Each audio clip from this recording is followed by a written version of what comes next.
بسم اللہ الرحمن الرحیم والذین یتوفون منکم ویذرون ازواجا یتربصن بانفسہن اربعۃ اشہر وعشرا۔ اس میں اور اس سے اگلی آیت میں تین طرح کے احکام بیان کیے گئے ہیں۔ پہلے حصے میں احکام عورت، جس کا خاوند فوت ہوا ہے اس کے متعلق احکامات ہیں۔ دوسرے حصے میں احکام ورثاء ہے، اس عورت کے جو ورثاء ہے، اس میت کے جو ورثاء ہے اس کے احکامات کا بیان ہے۔ اور اگلی آیت کے اندر امیدواران جو اس عورت کے ساتھ نکاح کرنے کا ارادہ رکھتے ہیں ان کے احکامات کو بیان کیا گیا ہے۔ والذین یتوفون منکم، اور وہ لوگ یتوفون جو وفات دیے جائیں، جو موت دیے جائیں تم میں سے، وَيَذَرُونَ أَزْوَاجًا، اور وہ چھوڑ جائیں عورتوں کو، يَتَرَبَّصْنَ، یہ احکام عورت ہے، يَتَرَبَّصْنَ وہ عورتیں روکے رکھیں، بِأَنفُسِهِنَّ اپنے آپ کو، أَرْبَعَةَ أَشْهُرٍ وَعَشْرًا 4 ماہ اور 10 دن روکے رکھیں۔ کس چیز سے روکے رکھیں؟ عدت کے اندر نکاح کرنے سے وہ اپنے آپ کو روکے رکھیں، نکاح وغیرہ سے، نکاح سے بھی اور اس کے علاوہ اور بھی چیزیں جن سے عورت نے اپنے آپ کو روکنا ہے۔ وہ کیا چیزیں ہیں؟ دوران عدت متوفی عنہا زوجہا، وہ عورت کی جس کا خاوند فوت ہو چکا ہے، عدت کے دوران ایک تو وہ نیا نکاح نہیں کر سکتی کسی اور کے ساتھ، اور اس کے علاوہ اس کے لیے خوشبو لگانا، بنور سنگھار کرنا، سرما لگانا اور اسی طریقے سے تیل لگانا، بلا ضرورت دوا کا استعمال کرنا، اور اسی طریقے سے مہندی لگانا، رنگین کپڑے پہننا، اور رات اپنے گھر کے علاوہ کسی اور جگہ پر گزارنا، یا اسی طریقے سے دن کے اندر بھی بغیر شدید مجبوری کے گھر سے باہر نکلنا، یہ تمام باتیں ممنوع ہیں متوفی عنہا زوجہا کے لیے۔ اور وہ عورت کہ جس عورت کو طلاق بائنہ ہوئی ہے، یعنی وہ عورت ہے کہ جس کو ایسی طلاق ہوئی کہ عدت کے اندر اس کو رجوع نہیں کیا جا سکتا، تو اس کے لیے بھی یہی حکم ہے کہ وہ بھی دن کے اندر بلا شدید مجبوری کے گھر سے باہر نہ نکلے۔ وہ روکے رکھیں اپنے آپ کو 4 ماہ اور 10 دن۔ معتدہ عورتوں کی 7 قسمیں ہیں۔ وہ عورتیں کہ جن عورتوں کو طلاق ہو جائے یا جن کے خاوند فوت ہو جائیں، تو ان عورتوں کی 7 قسمیں ہیں۔ پہلی قسم وہ عورت ہے کہ جس عورت کو طلاق ہوئی اور وہ صغیرہ ہے، یعنی ابھی تک وہ لڑکی بالغ نہیں ہوئی، ابھی تک وہ چھوٹی ہے، اور چھوٹی ہونے کی وجہ سے ابھی تک اس کو حیض آنا شروع نہیں ہوا۔ دوسری قسم ان عورتوں کی ہے کہ جو عورت اپنی عمر کے اعتبار سے تو بالغ ہو چکی ہیں لیکن ابھی تک ان کو حیض آنا شروع نہیں ہوا۔ تیسری قسم ان عورتوں کی ہے کہ جو عورتیں بوڑھی ہو چکی ہیں، جن کو آئسہ کہا جاتا ہے، بوڑھے ہو جانے کی وجہ سے ان کا حیض آنا بند ہو چکا ہے۔ اب اگر ان 3 قسم کی عورتوں کو طلاق ہو جاتی ہے تو ان کی عدت ہوگی 3 مہینے۔ یہ 3 مہینے عدت کی گزاریں گی قمری اعتبار سے۔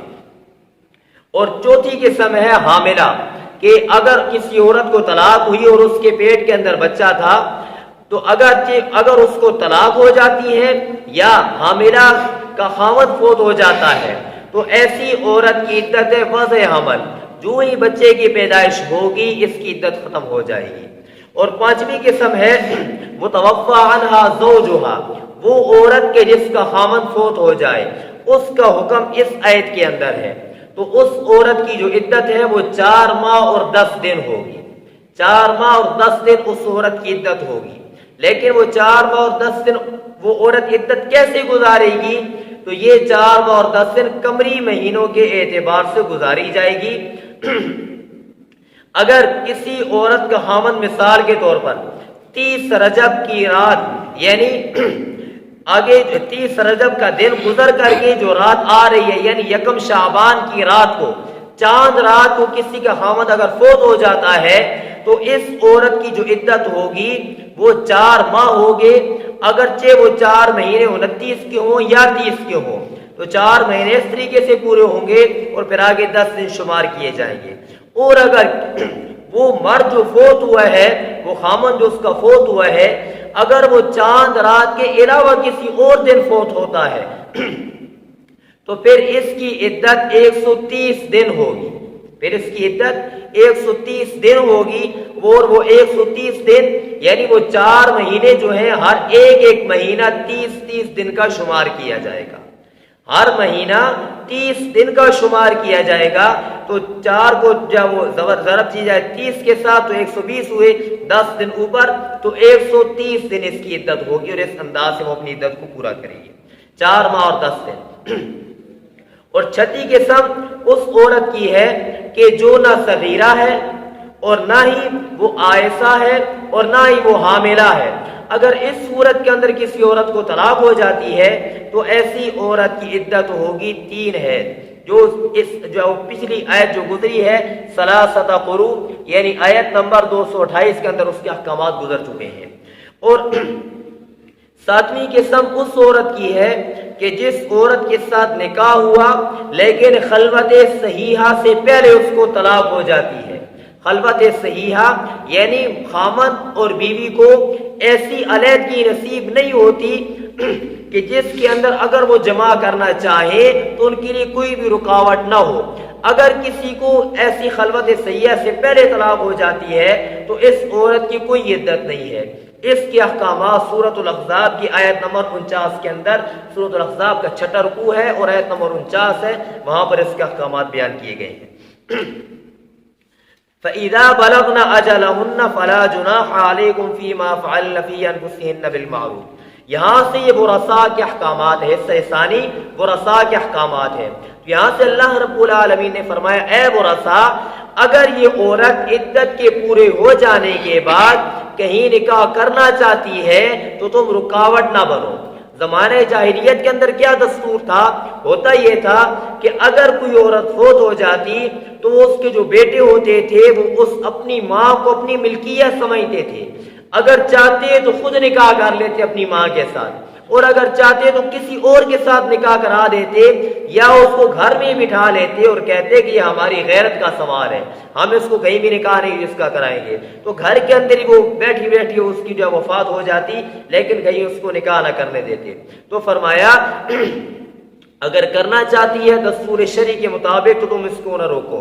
اور جس طریقے سے ہندو کرتے ہیں کہ اگر کسی عورت کا خاوند فوت ہو جاتا ہے تو چتا کے اندر جس طریقے سے مرد کو جلاتے ہیں تو اس کی جو بیوی ہوتی ہے اس کو بھی ساتھ ہی چتا کے اندر زندہ جلا دیتے ہیں۔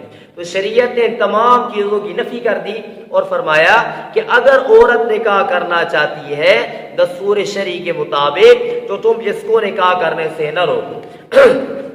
فَإِذَا بَلَغْنَا، پس جب پہنچ جائیں وہ عورتیں اجلہن اپنی عدت کی مدت کو یعنی ان کی عدت پوری ہو جائے، فَلَا جُنَاحَ عَلَيْكُمْ، بس نہیں ہے کوئی گناہ تم پر اے ورثاء، فِيمَا فَعَلْنَا، اس میں کہ وہ کریں، وہ عورتیں کریں، فِي أَنفُسِهِنَّ اپنے آپ کے بارے میں، بالمعروف دستور شرعی کے مطابق، یعنی جو نکاح وہ تجویز کرے وہ شرعاً صحیح بھی ہو اور جو حلال ہونے کے تمام جتنے بھی تقاضے ہیں وہ پورے ہو جائیں۔